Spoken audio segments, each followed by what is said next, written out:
అదే RTV app వార్తల్ని క్షణాల్లో చదివే అవకాశం ఉంటుంది. ఒక న్యూస్ పేపర్, ఒక టెలివిజన్ ఛానల్ మీ చేతుల్లో ఎప్పుడూ ఉంటాయి.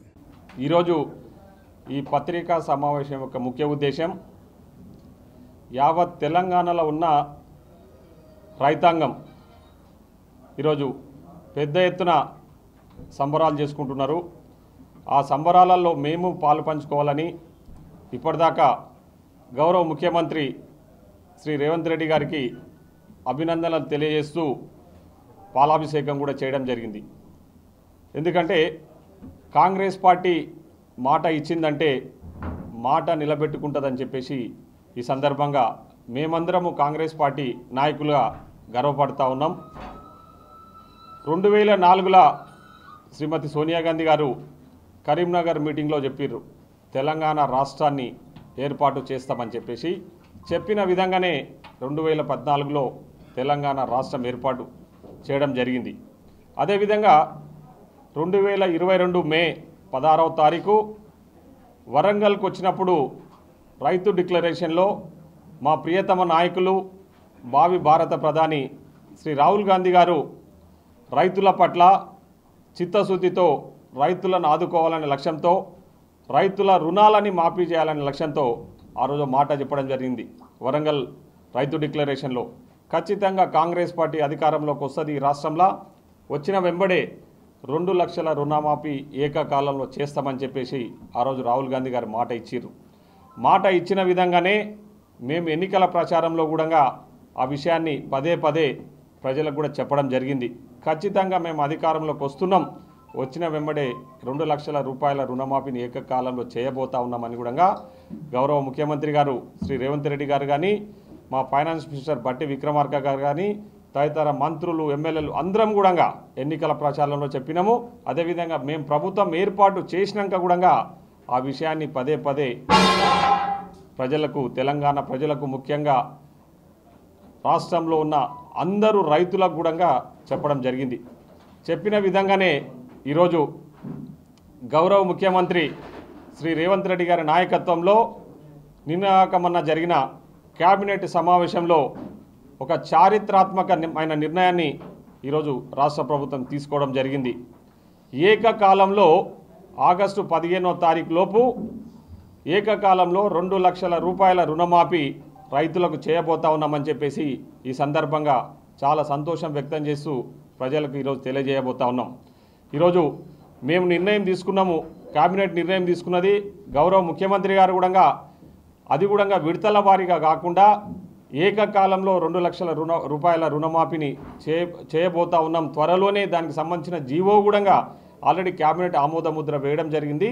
దానికి సంబంధించిన జీవోను కూడా త్వరలోనే రిలీజ్ చేయబోతా ఉన్నామని చెప్పేసి మనము నిన్ననే పత్రికలలో కూడా రావడం జరిగింది. ముఖ్యంగా ఏ సామాన్య కార్యకర్తను అడిగినా, కొంచెం పొలిటికల్గా అంటే రాజకీయ అవగాహన ఉన్న వ్యక్తి ఎవరిని అడిగినా క్యాబినెట్ సమావేశం ఏర్పాటు చేసి క్యాబినెట్లో తీసుకున్న నిర్ణయాలు అనేటివి శాసనాలు అవుతాయని చెప్పేసి అందరికీ తెలిసిన విషయమే.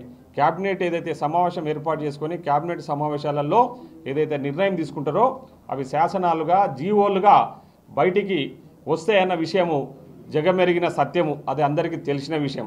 కానీ ఈ టీఆర్ఎస్ పార్టీకి సంబంధించిన కళ్ళు లేని కబోదులు ప్రజలు వాళ్ళకి ఎన్నిసార్లు బుద్ధి చెప్పినా తప్పుడు మార్గాలలో ఈ రాష్ట్రాన్ని పాలించి, తప్పుడు మార్గాలలో అడ్డగోలిగా అవినీతికి పాల్పడ్డ నాయకులు, ముఖ్యంగా ఈ రాష్ట్రానికి వ్యవసాయ శాఖ మంత్రిగా పనిచేసిన మన పక్కనే ఉన్న నిరంజన్ రెడ్డి గారు నిన్న ప్రెస్ మీట్ పెట్టి ఏదో క్యాబినెట్లో నిర్ణయం తీసుకున్నంత మాత్రాన రుణమాఫీ జరుగుతుందా, ఏదో పేపర్లన్నీ కూడా తప్పుడు ప్రచారాలు చేస్తూ ఉన్నాయి, ఎక్కడుంది రుణమాఫీ అని చెప్పేసి లేనిపోని ఆరోపణలు చేస్తూ మళ్ళీ ప్రజలను తప్పుదో పట్టించే ప్రయత్నం చేస్తున్నారంటే ఈ కళ్ళు లేని కబోదులకు ఏ విధంగా చెప్తే బుద్ధి వస్తుందో అర్థం కావడం లేదు. ఈరోజు క్యాబినెట్లో నిర్ణయం తీసుకున్నాము, 31,000 కోట్ల రూపాయలు ఈరోజు ఈ 2 లక్షల రుణమాఫీ చేయడానికి అవసరమైతే దానికి సంబంధించిన అన్ని విధాలు కూడా అన్ని నిర్ణయాలు తీసుకున్నారు, అన్ని సమకూర్చుకోవడం కూడా జరిగింది. కాబట్టి ముఖ్యమంత్రి గారి అధ్యక్షతన జరిగిన కేబినెట్ సమావేశంలో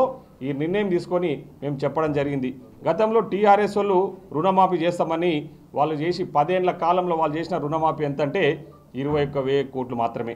అది కూడా విడతల వారీగా అప్పుడు 20, ఇప్పుడు 10, అప్పుడు 30,000 వేసి ఆ వేసిన పైసలు కూడా వాళ్ళు మిత్తిల కంటే ఇచ్చిన అప్పులకి మిత్తిలు కట్టుకోవడానికి సరిపోయింది తప్ప ఎక్కడ కూడా రుణమాఫీ అనేది పారదర్శకంగా జరగలేదు, రైతులకు ఎలాంటి ఉపయోగపడలేదు. ఈరోజు రాష్ట్ర వ్యాప్తంగా మీరు చూడండి, నిన్నటి నుంచి రైతులందరూ పెద్ద ఎత్తున సంబరాలు చేసుకుంటా ఉన్నారు. ఎందుకంటే కాంగ్రెస్ పార్టీ పట్ల రైతులకు మంచి నమ్మకం ఉంది. ఎందుకంటే గతంలో కూడా కాంగ్రెస్ పార్టీ అధికారంలో ఉన్నప్పుడు దేశవ్యాప్తంగా దాదాపు 72,000 కోట్ల రుణాలను మాఫీ చేసిన ఘనత కాంగ్రెస్ పార్టీది. సో ఈరోజు రైతుల పట్ల మాకు ఒక చిత్తశుద్ధి ఉంది. రైతులను ఆదుకోవాలనే లక్ష్యంతోనే ఈరోజు మేము ఈ నిర్ణయం తీసుకున్నాము. ఇచ్చిన మాట నిలబెట్టుకునే విధంగా మేము ముందుకు వెళ్తా ఉన్నాం.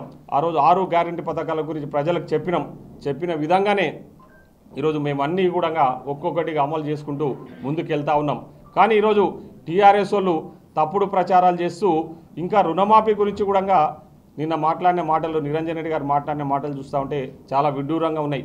పందికొక్కులాక ఎక్కడ దొరికితే అక్కడ దోచుకొని అడ్డగోలుగా అవినీతికి పాల్పడ్డ వ్యక్తులు కూడా ఈరోజు మా ప్రభుత్వాన్ని పారదర్శకంగా చాలా ట్రాన్స్పరెంట్గా నడుస్తున్న ప్రభుత్వాన్ని విమర్శించడానికి ఏమాత్రం సిగ్గు ఎక్కు లేకుండా ప్రెస్ మీట్లు పెట్టి మాట్లాడుతూ ఉన్నారు.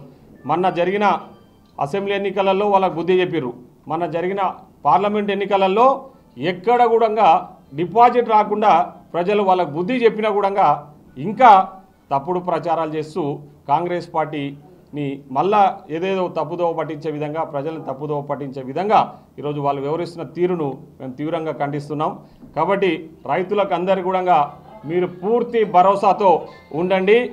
మన ముఖ్యమంత్రి గారు, మన పాలమూరు ముద్దు బిడ్డ, రైతు బిడ్డ రేవంత్ రెడ్డి గారు నిర్ణయం తీసుకున్నారు. ఖచ్చితంగా 2 లక్షల రుణమాఫీని ఆగస్టు 15వ తారీఖు లోపు ఏకకాలంలో చేయబోతా ఉన్నాం. కాబట్టి ఈ సందర్భంగా మహబూబ్నగర్ జిల్లా కాంగ్రెస్ పార్టీ తరఫున మేమందరము మన గౌరవ ముఖ్యమంత్రి శ్రీ రేవంత్ రెడ్డి గారికి ప్రత్యేకంగా కృతజ్ఞత తెలియజేస్తా ఉన్నాం. అదేవిధంగా మా పాలమూరు రైతుల తరఫున కూడా మన గౌరవ ముఖ్యమంత్రి గారికి ప్రత్యేకంగా ఈ సందర్భంగా కృతజ్ఞతలు తెలియజేస్తా ఉన్నాం. రైతులందరూ కూడా మీరందరూ కూడా ధైర్యంగా ఉండండి. త్వరలోనే మీకు జీవో రాబోతా ఉంది. రైతుల రుణాలు మొత్తం కూడా 2 లక్షల లోపు ఉన్న రుణాలన్నీ కూడా ఎలాంటి కండిషన్స్ లేకుండా ఏకకాలంలో మాఫీ చేయబోతా ఉన్నాం. కాబట్టి మీరందరూ కూడా మా ప్రభుత్వానికి సహకరించండి. పూర్తి స్థాయిలో రైతులకు అండగా ఉండడానికి మేమందరం కూడా కృతనిశ్చయంతో ఉన్నామని చెప్పేసి ఈ సందర్భంగా తెలియజేస్తూ సెలవు తీసుకుంటా ఉన్నాం. మరిన్ని వీడియోస్ కోసం ఛానల్ ని సబ్స్క్రైబ్ చేయండి. లేటెస్ట్ అప్డేట్స్ కోసం వాట్సాప్ ఛానల్ ని ఫాలో చేయండి. అండ్ లింక్ డిస్క్రిప్షన్ లో ఉంది.